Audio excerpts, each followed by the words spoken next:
Bro deserving ആയിട്ടുള്ള Apsara deserving ആയിട്ടുള്ള ഒരാളാണ്. ഞാൻ ഇതിനു മുന്നേ ഞാൻ ഇറങ്ങിയപ്പോഴും പറഞ്ഞിട്ടുണ്ട് ടോപ്പ് 5 കപ്പടിക്കാൻ സാധ്യത ഉള്ള ഒരു വ്യക്തിയാണ് ഇപ്പൊ പുറത്തായിരിക്കുന്നത്. അത് പുറത്തത്തെ കളിയും നിങ്ങൾക്ക് നന്നായിട്ട് അറിയാം. അകത്തുള്ളവർ ഡിസേർവിംഗ് അല്ല എന്നല്ല, അകത്ത് ഇപ്പോഴും ഡിസേർവിംഗ് ആയിട്ടുള്ളവരുണ്ട്.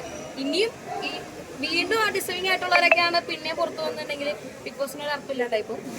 അല്ല വേറൊന്നുമില്ല. ഇപ്പം റസ്മിൻ ഇറങ്ങിയ സമയത്താണേലും ഇതേ ഞെട്ടല് ഒരുപാട് പേർക്ക് ഉണ്ടായിരുന്നു. അപ്പൊ ഞാൻ ഇറങ്ങിയപ്പോഴും എനിക്ക് അറിയില്ല നിങ്ങൾക്ക് എത്രത്തോളം എഫക്ട് ചെയ്യുന്ന എനിക്ക് അറിയില്ല. പക്ഷെ ഞാൻ ഞെട്ടി, സത്യമാണ്. പക്ഷെ എനിക്ക് പറയാനുള്ളത് ഇതല്ലല്ലോ, നമുക്ക് കപ്പ് കിട്ടുക എന്നുള്ളത് എല്ലാവരും ഡ്രീമാണ്. അവിടെ നിന്ന് 25 പേരുടെയും ഡ്രീമാണ്. പക്ഷെ അവിടെ നിന്ന് ഇറങ്ങിയിട്ട് എത്ര കാലം നിങ്ങളുടെ മനസ്സിൽ നിൽക്കും എന്നുള്ളതിലാണ് ഏറ്റവും വലിയ സക്സസ് ആയിട്ട് ഞങ്ങൾ കാണുന്നത്.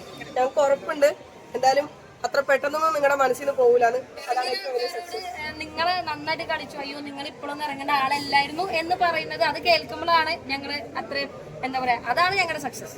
അങ്ങനെ ഞാൻ വിചാരിക്കുന്നു. പ്രേക്ഷകരുടെ വോട്ട് പ്രകാരം അല്ല എവിക്ഷൻ നടക്കണമെന്ന് തോന്നുന്നുണ്ടോ? ഒരിക്കലുമല്ല. അങ്ങനെയെങ്കിൽ നമ്മളെയൊക്കെ എന്തായാലും നല്ല കണ്ടസ്റ്റന്റിനെ ഏഷ്യാനെറ്റ് അവിടെ നിർത്താനല്ലേ നോക്കുള്ളൂ. അവര് പോലും വിചാരിച്ചില്ല.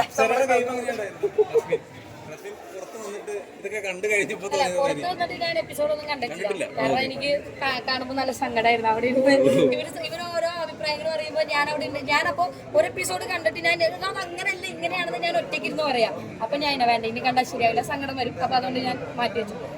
എവിക്ഷൻ എപ്പിസോഡ് മാത്രമാണ് ഞാൻ കണ്ടത്, വേറെ ഒന്നും കണ്ടില്ല. ചെന്നെ കാണാൻ ഓടി വന്നില്ലേ? അല്ല ഈ ബന്ധം എങ്ങനെയാ?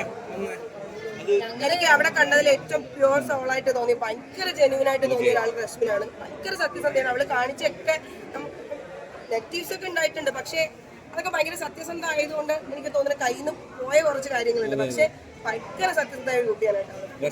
നല്ല കുട്ടിയാണ്.